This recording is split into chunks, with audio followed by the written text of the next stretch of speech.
So I'm Scott from South Florida Insider, and we're here with Kaki King. Hi. So first off, tell me, it's been a long road, everything crazy with the pandemic. Here in South Florida, I know we're all anxious to get some of that music live. For a lot of people, they still haven't got to anything yet. Yeah, it's a very complex thing, trying to do what I do for a living, but also make sure people are safe and they feel comfortable, and it changes region to region, city to city, and yeah, it's been a challenge. And one of the biggest things too is, especially with what you do, you are not somebody that should be watched virtually. It's such a live feel.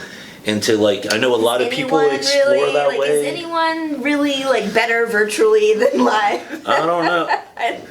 Yeah. What was your take? During this, it has to be really hard pressed because, it was around the time that weren't you trying to put out an album and collaboration and. Yeah, I had a lot going the way that everyone had a lot going, and it did, all just hit the wall immediately. But it's been a rough time. Does it change kind of your mindset or maybe your appreciation when finally back in front of everybody? Yeah, it gave me a lot of gratitude for what I already did. That's for sure. I was able to say, there wasn't a box left unticked for me, given that my career has been so sort of odd in its origin and its longevity and all of it. So it did give me that perspective, which was good. And again, it's sort of oh, there'll be a show and it's great, and then it's things get weird. We're still in this, we're not quite safe, we don't know what's next kind of thing. So, but every day that I get to play guitar for people, it's a good day. Did it ever get to a point holy shit, I might have to do something else? Or? Oh yeah, I'm still there. I'm still kind of why don't I just get a degree in biochemistry and take care of the trees and do some educational workshop at the local library. I've always been a plant person, but the pandemic turned me into a super plant person. So yeah, I'm not too old for a second act, you know what I'm saying? No, I think a lot of people are what am I going to do? And how long am I going to wait for this to return to what it was? And now it's once 2 months go by, that's maybe okay. But 2 years, you're a different person. 2 years of living through something very, very, very difficult and challenging, it has completely changed a lot of things about who I am. So yeah, I definitely thought I gotta get out of this business. It's silly.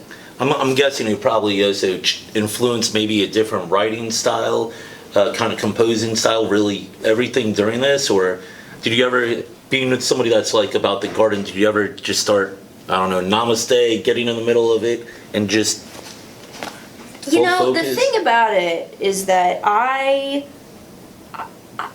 as much as I wish I could just say that, I just sit with my guitar and things come out, I barely touched my guitar.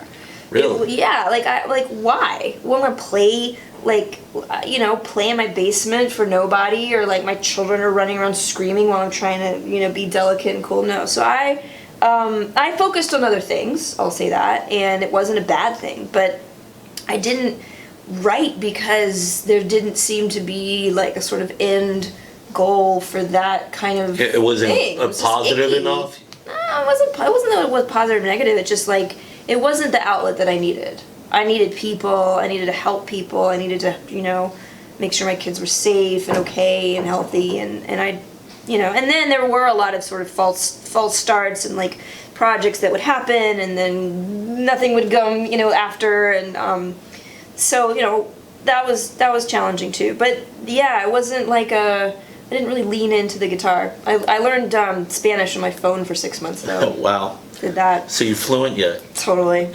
Hey, you're in South Florida. Yeah, I know. I've been able to say cafe con leche more than once today. So it's not one of those, because I know a lot of musicians definitely sometimes music's almost therapeutic for them. But for you, I guess your therapy session is being in the masses with people. You're not an isolated person with it? Or? It's funny because it totally was. When I was young, music was this way of escaping and healing. And guess what? I escaped and I healed. And it didn't feel necessary to like go, now listen, I would totally go down and like plug in the electric guitar to the beautiful twin and crank the reverb and just, you know, do my thing. Like don't get it the wrong way. But it definitely just played a different, you know, a different role. And it was almost, I don't know, it wasn't like it was angering. It was just kind of like, you know, why am I here when there's other things that are calling my attention, like growing tomatoes. My tomatoes got a tomato version of coronavirus. Really? They got a virus. I know. I grew all these I grew them from seeds. I took care of these things because my whole family in Georgia, they always grow tomatoes and they always talk about how great they are. So I was like, you know what? I'm going to do this in Brooklyn in my backyard. I'm going to get it done. And grew the tomatoes from seed, had the 8 healthiest plants. They were growing so beautifully, and suddenly they just got weird at the top, and they weren't developing, and their leaves were curling in. They got a virus called curly top virus. Wow. I was like, this is unreal. The one thing I'm trying to accomplish is been thwarted by yet another pandemic in my garden. So could this be the next song? Sure. Curly top virus. Sure, that's the next song. Yeah. Next hit song for sure. Yeah, you have no idea the relationship between my mental health and those freaking tomatoes was just like a 1-to-1 thing. Like the better they were doing, the better I was doing. For those that haven't got to see you perform yet, see the live experience, I mean, maybe they've even seen something online, but they've never seen it live. What would you tell somebody that's kind of the novice that's thinking about it, hasn't done it, maybe they bought a ticket and they really don't know what to expect? I think that the guitar itself, the way that we're projection mapping onto it, it looks so much better in reality than you could even imagine. It's like it turns the whole instrument into this window where, you know, you almost like fall in.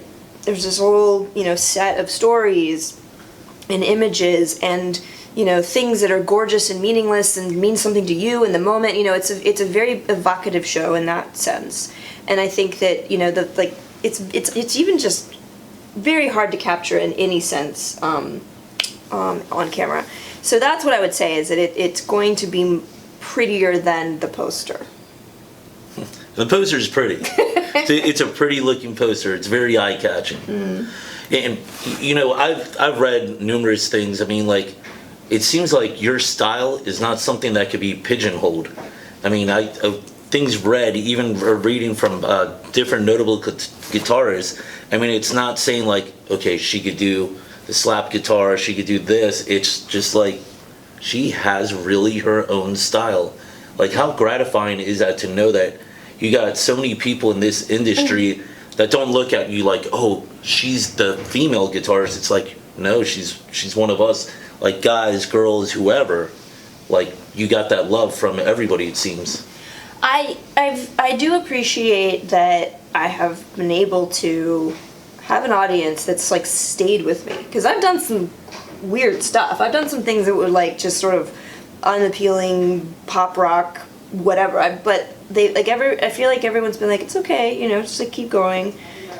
You know, what's the next thing you're gonna try? And I think I've benefited the most from just that alone. That it's not like, oh, that record was bad, so now your career's done. I've also just really benefited from having the ability to like keep the overhead low, because it's, you know, mainly just me, and I haven't like sort of splurged on I haven't like taken this giant risk, right? Like, this is gonna be the album that makes it huge or not. Like, I've just kind of like ridden under the radar for so long that I just really get to do my thing, and I don't have any pressure of being famous, I don't have any pressure of looking cool. I just am myself. And I think that's been a huge benefit. But I do give credit to my fans for being like, yeah, okay, light up the guitar, Cax. We'll come to the show. Cool. But it's not one of those where you feel like, you know what, this is the sound they want, I gotta go perform this way. No, it's like, this is me, this is a reflection of me in my music. If you like it, tag along for the ride. Yeah, I've done very badly when I've tried to please other people. And so I just go, okay, what do I like? You know, if I like this well enough, there's bound to be like 1 or 2 other weirdos in this planet that's gonna like it too. Awesome. Well, down the road, I know that our artists are constantly writing the next thing, the next tour, whatever it is. What's going on down the road for you? So I've written a show where I put 16 guitars on the stage and my friend and I like dance around them, and that's a whole insane thing.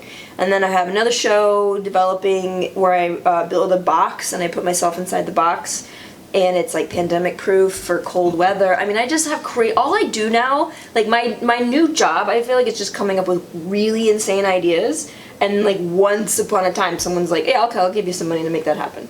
So basically, yeah. What you're saying is we need you for the next Super Bowl halftime show. I know, God, no, please. No, more like, like hire me to live, in a basement on your college campus, and I'll like make some weird, guitar art happen every other weekend.